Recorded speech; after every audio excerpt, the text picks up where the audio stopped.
ये तस्वीर देख रहे हैं आप, इस तस्वीर को आपने देखा होगा रील के ज़रिए, फेसबुक पे, सोशल मीडिया पे कहीं ना कहीं आपने इस तस्वीर को देखा होगा और इनकी आवाज़ सुनी होगी।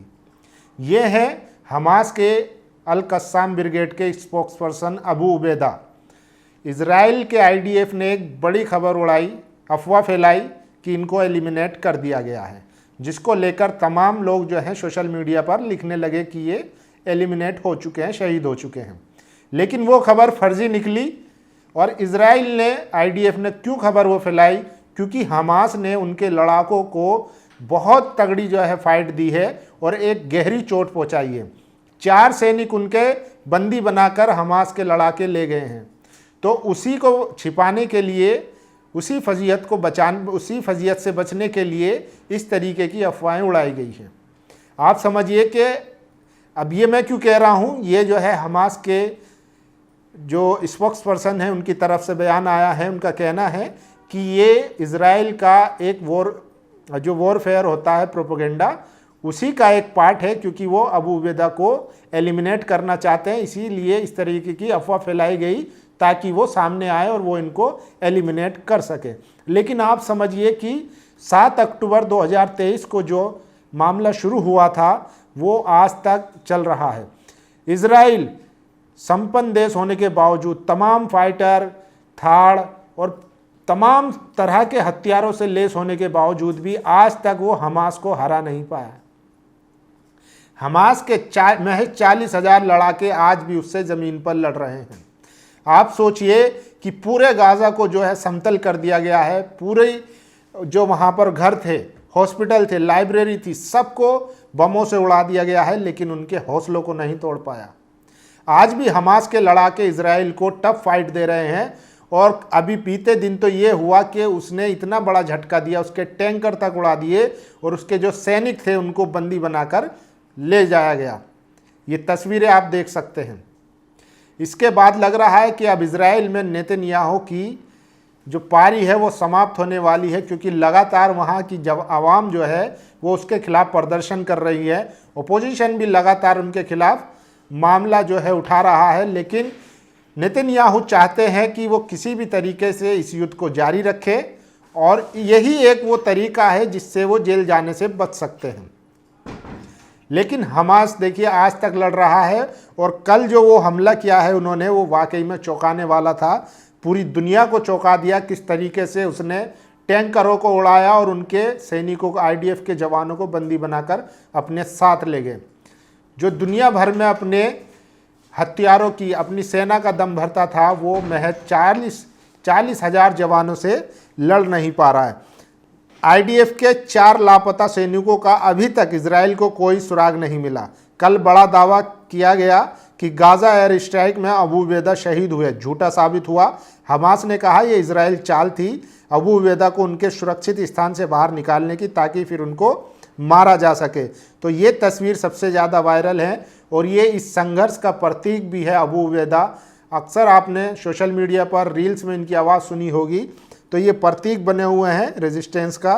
और देखिए एक बड़ी खबर आ रही है, यमन पर परसों के इजरायली हमले के बाद याहिया सारी और अब्दुल मलिक अल हुती महफूज हैं, पर प्रधानमंत्री मुजाहिद अहमद गालिब अल रहवी और कुछ मंत्री शहीद हो गए हैं। तो यमन के हुती के जो प्रधानमंत्री हैं उनके शहीद होने की खबर आ रही है। हालांकि और ये देखिए, ये वो 4 जवान हैं, आईडीएफ के जवान हैं जिनको हमास उठाकर ले गया है। गाज़ा में 7 अक्टूबर जैसी घटना, हमास लड़ाकों ने अल जैतून इलाके में पूरी रात चली लड़ाई के बाद 4 आईडीएफ सैनिकों को पकड़ लिया। हमास का पलड़ा फिर भारी है। तो हमास के सैनिक लगातार ग्राउंड पर लड़ रहे हैं।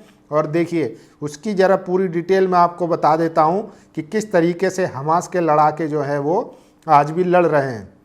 ऑपरेशन सफलतापूर्वक पूरा हुआ। 7 अक्टूबर के बाद से मैदान में इतनी गहराई और ख़तरनाक कार्रवाई नहीं हुई थी। 10 बेहतरीन मुजाहिदीनों का एक दस्ता उन्नत नाइट विज़न और पुख्ता योजना के साथ निकला। उन्होंने दुश्मन की 162वीं डिवीज़न और 401वीं ब्रिगेड पर घात लगाई।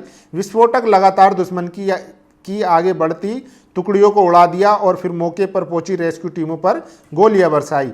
नतीजा दर्जनों हताहत। लेकिन जो दुश्मन ने सोचा भी नहीं था वे असली तबाही थी। मैदान के बीचों बीच 4 सैनिकों को कैद कर ले आना, ये वही प्रकार की कार्रवाई थी जिसे जाबाजों ने महीनों से अंजाम देने की कोशिश कर रहा था। इस बार ये सिर्फ कोशिश नहीं थी बल्कि पूरी एक सफल अभियान था जिसने हालात बदल दिए। घबराए हुए इजराइल फौज के पास हनीबल प्रोटोकॉल लागू करने के अलावा कोई चारा नहीं बचा। वे खूनी नीति जो अपने ही सैनिकों को मार देने की इजाज़त देती है ताकि वे कैद ना हो।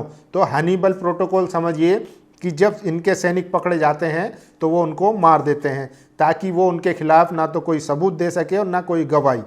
इसके बावजूद वे सच्चाई छुपा ना सके। 4 सैनिक लापता हैं और मैदान का हर शख्स उनकी हार देख रहा है। यह ऑपरेशन कोई मामूली घटना नहीं बल्कि युद्ध में रणनीति मोड़ है। जाबाजों ने आखिरकार समीकरण तोड़ दिया है और सबसे मजबूत पत्ता हाथ में ले लिया है, कैदियों का पत्ता। इस ऑपरेशन की सफलता का मतलब है नेतन्याहू का राजनीतिक काउंटडाउन शुरू। उसकी सारी नीतियां फौजी बर्तरी के भ्रम पर टिकी थी।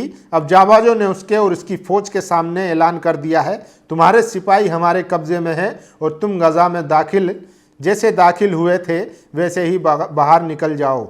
ये 7 अक्टूबर के बाद का सबसे अहम मंजर है, ऐसा मंजर जो गजवी जाबाजों के इतिहास में दर्ज होगा। तो आप समझिए कि 7 अक्टूबर को जो शुरू हुआ था, इजराइल ने पूरे गाजा निहत्थे लोगों को मारा, लेकिन जो लड़ाके हैं, जो उनसे लड़ रहे हैं, जो फाइटर हैं, उनको वो हरा नहीं पा रहा है। इजराइल हमेशा से धोखा, षड्यंत्र, परपंच करके ही अपने दुश्मनों को निपटाता आया है। जब सामने फेस टू फेस जमीन पर लड़ने की बात आती है तो वो इसी तरीके से मुंह की खाता है।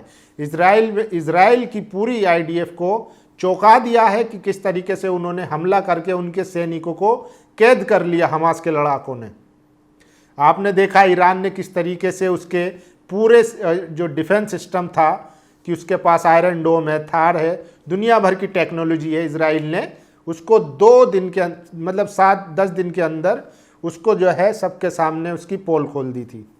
तो ये झूठी अफवाह है, झूठा प्रोपेगेंडा है जो वेस्टर्न मीडिया के जरिए बनाया गया था कि इजराइल इतना पावरफुल है, इतना ये है वो है, पूरा नाटो उसके साथ है, अमेरिका उसके साथ है, लेकिन वो हमास के 40 हज़ार लड़ाकों को नहीं हरा पा रहा है। आज भी हमास के लड़ाके उसको टफ फाइट दे रहे हैं और उनके सैनिकों को उठाकर ले जा रहे हैं। और ये जो अबू उबैदा जो स्पोक्स पर्सन हैं हमास के, अल ब्रिगेड कस्साम के, तो उनके जो अफवाह, जो उनकी मरने की, एलिमिनेट होने की जो खबर फैलाई थी वो झूठी साबित हुई। वो अभी जिंदा हैं और लगातार जो है अपना मोर्चा संभाले हुए हैं। बाकी आप लोगों की क्या राय है, अपनी राय जरूर दीजिए। शुक्रिया। नेशनल दस्तक की आपसे गुजारिश है कि अगर इसको बचाना चाहते हैं तो नेशनल दस्तक को सब्सक्राइब करने के लिए रेड कलर के सब्सक्राइब बटन को दबाएं, फिर बेल आइकन की घंटी दबाएं। नेशनल दस्तक को बचाने के लिए बहुत जरूरी है कि हर खबर को शेयर करें, लाइक करें, कमेंट जरूर करें।